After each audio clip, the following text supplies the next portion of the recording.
wave equations now. So the wave equation is one of the applications of partial differential equation, one of the most important application of partial differential equations. So here we will not go to the physics of partial differential equation of wave equation, only we are going to do the mathematics part. The physics part you will study in, you have studies in your physics in first semester, engineering physics. Okay, now so we will solve the partial differential equation using the variable separable method. Fine. So the standard form of wave equation is given as dou square y by dou t square is equal to c square into dou square y by dou x square. Now let us consider the solution of this equation is given as small y of x comma t is equal to x of x into t of t. अभी बताओ इस equation में क्या क्या use कर सकते हैं, मुझे क्या चाहिए, मुझे do square y by do t square चाहिए, तो इसको डिफरेंशिएट करना होगा मुझे पार्शियली 2 बार, तो मुझे मिलेगा do square y by do t square. क्या होगा ये हो जाएगा आपका x t double differential x t double dash, and क्या चाहिए do square y by do x square and do square y by do x square will be क्या होगा टी, देखो x double dash into t माने कि double differential of x into t. अब equation 1 मेरा क्या बन गया, now wave equation becomes like x t double dash is equal to c square into x double dash. अभी क्या करोगे, सेपरेट करोगे तो क्या मिलेगा आपको, t double dash by t is equal to c square x double dash by x. और इसको आप कह सकते हैं x double dash by x is equal to 1 by c square t double dash by t double dash by. अब देखो ये दोनों क्या है, ये दोनों function of x and t है. अब x एंड t के फंक्शंस बराबर कैसे हो सकते हैं, they can be equal if and only if both of them are constants. So let us equate them to constants. Say this is my equation number 2. So equation 2 can be true if and only if both of them are equal to any constant. So equate them to any constant. X double dash by x is equal to 1 by c square t double dash by t is equal to some constant. Say this is equation 3. Now अभी क्या करो, अलग अलग करके solve करो. So from equation 3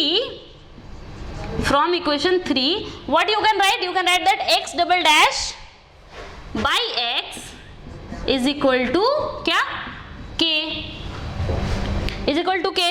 तो अब देखो क्या होगा, ये यहां से इसको क्या कहेंगे हम लोग, that do square x, do square of capital x by do x square is equal to k, और do square x by do x square minus k is equal to 0. और देखो इक्वेशन 2 से और क्या पता चलता है, that equation 2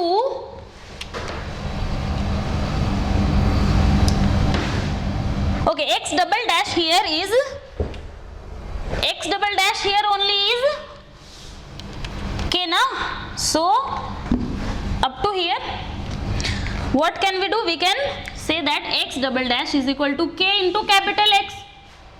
Fine. So this is dou square x by dou x square is equal to kx, और इसको क्या दो minus k into x is equal to 0. This is my one equation. I will say is this is 4. Fine, I will say it is 4. Now Next thing, from equation 2 we can say that, from equation 3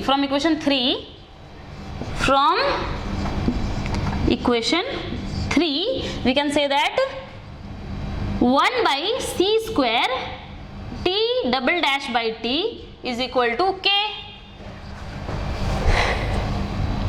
So t double dash is equal to k c square into t. You can say that dou square t by dou t square is equal to k c square into t.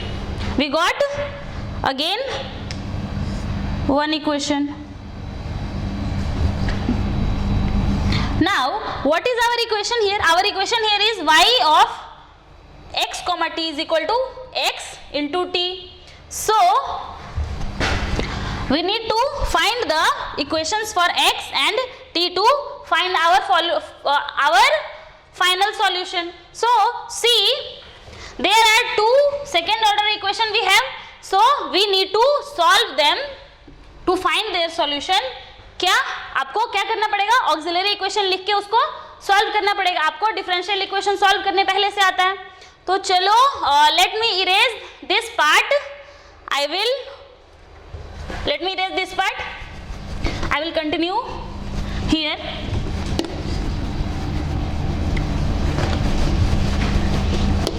पहला equation हम लोग equation 4 को solve करेंगे, equation 5 को solve करेंगे. This is my equation number 5. I have written by mistake as equation number 2. This is equation number 5. Fine. 4 के बाद 5 आएगा ना, 2 थोड़ी आएगा. चलो क्या मिलेगा? 4 shows, okay, auxiliary equation of 4 लिखती हूँ मैं. okay, auxiliary equation of equation 4 क्या होगा? m square minus k is equal to 0. Auxiliary equation लिखने आता है आपको? क्या करोगे? m से रिप्लेस कर दोगे x को, डी बाई डी एक्स को m से रिप्लेस कर दोगे तो मिलेगा m square minus k is equal to 0. So what are the values of m here? m is equal to plus minus square root of k. Fine, plus minus square root of k. And auxiliary equation of equation 5 क्या होगा? देखो क्या होगा? m square minus K C square is equal to 0.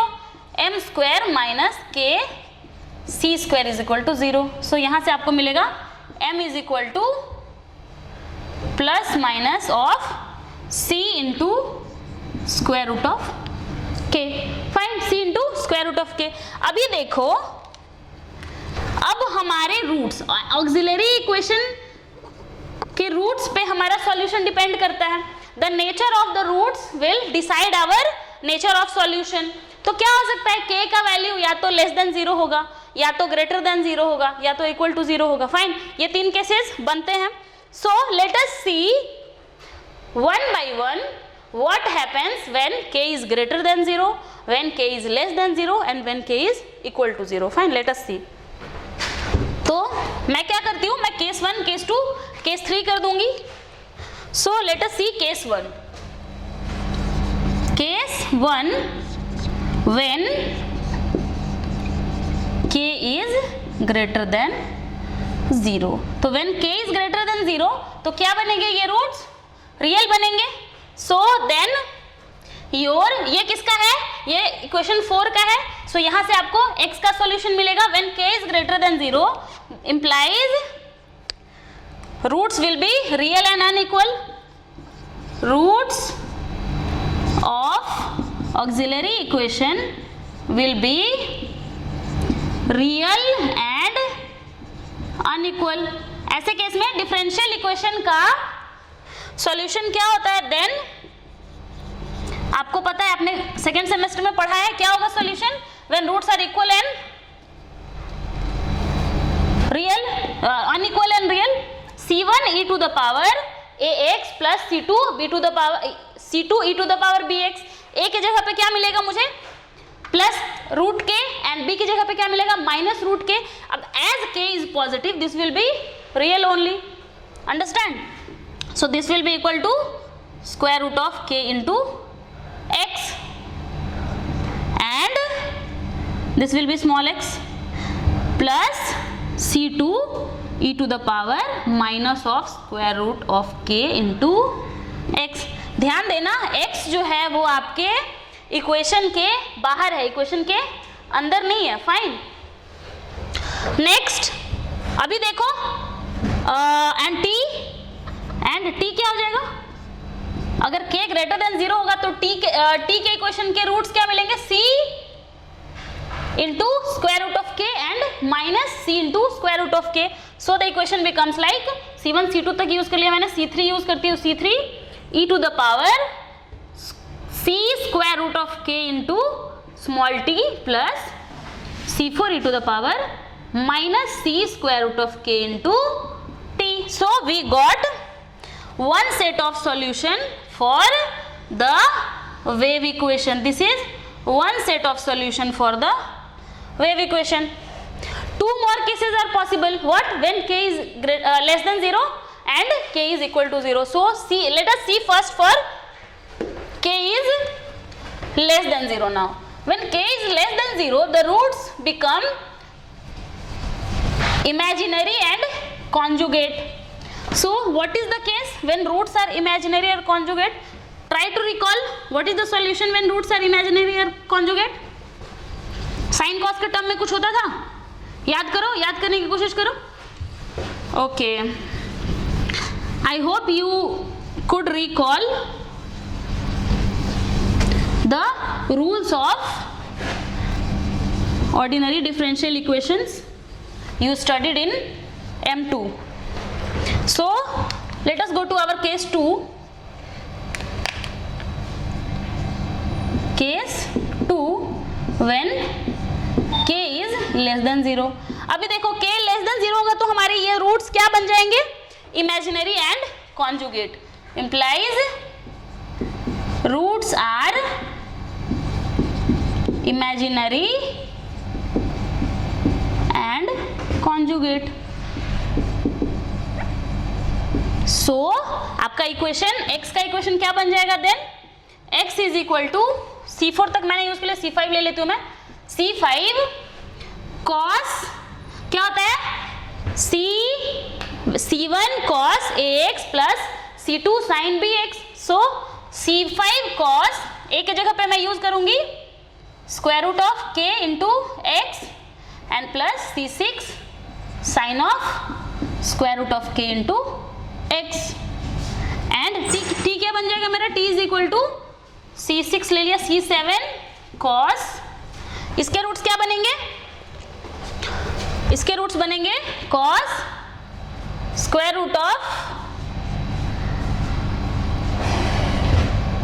c square root of k into t plus c8 sin square root of k into t. We got our second set of equations. Next, there is one more case possible. This is my second set of equation of the solution. The next case possible is when k is equal to 0. Case 3 when k is equal to 0. आप ऐसा तो नहीं सोच रहे हो कि हमने c का केस क्यों नहीं लिया? c भी तो 0 greater than 0 less than 0 हो सकता था. नहीं, c is already given in our wave equation. What was the wave equation? Wave equation was dou square y by dou t square is equal to c square. This c square into dou square y by dou x square. C square is already given in the question, already given in the equation. So we do not need to bother about c square. We only need to bother about the k term. Fine. So we are taking conditions on k. So what is the solution when k is equal to 0? देखो जरा, k is equal to 0 अगर हो जाएगा तो roots मेरे क्या बनेंगे? क्या क्या बनेंगे, 0 बनेंगे, यहाँ भी 0 बनेंगे। तो differential equation, second order differential equation के रूट्स 0 हो तो आप उनको क्या करोगे, 2 बार इंटीग्रेट करोगे। एक बार इंटीग्रेट करोगे तो एक कांस्टेंट मिलेगा, दूसरी बार इंटीग्रेट करोगे तो क्या मिलेगा, एक वेरिएबल प्लस एक कांस्टेंट मिलेगा। So in that case I gave you equation 4 and 5 ना, you can put k is equal to 0 in those equations and you can try to solve. I don't have written that equation in the board, so let me give you x is equal to बनेगा c9x plus c10 and t is equal to c11t plus c12. So this is my third set of equations. So we got our 3 set of solution for different values of k for wave equation. I will give you one note that you can choose any of the 3 equation. You can choose or select out of these 3 equations, out of these 3 equations as per your application, as per your application. Means, let me give you an example. If you are talking about wave of a string, okay, then you will, the wave का motion क्या रहता है, when a string is moving, when you give jerk to a string like this, what is the motion of the wave of a string? That is sinusoidal. So in case of motion of a string, you will use the sinusoidal equation. Similarly, you can use for different kind of waves as per your requirement. So we have 3 set of solutions. Now let us do a numerical based on wave equation so that it will be more clear to you.